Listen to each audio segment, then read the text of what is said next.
In this video, I'm going to talk a little about the bump, and it's important if you're doing material or you're making your own material and it has some 3D to it. And so if I'm looking at the wood shakes here, if you look at under the appearance tab, and I'm just in the materials browser, if you scroll down, there's something called bump. And what that is you take this photo, and I don't know how to do it, but somehow in Photoshop you edit it in order to make it give it a 3D appearance. It's actually going to modify how it paints that JPEG image on your Revit model. So let's just first off, let's show you what it looks like off.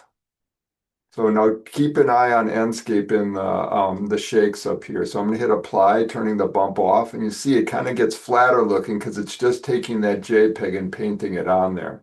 So now watch as I put it back on there and apply. Now you can adjust the amount of bump.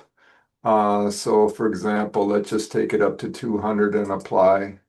And you see it gets much more like 3D rough looking. Now, obviously, you can take this to extreme extents and it gets really wacky looking.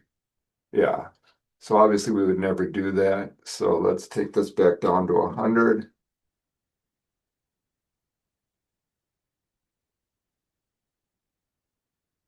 Okay, so that's my little video about the bump.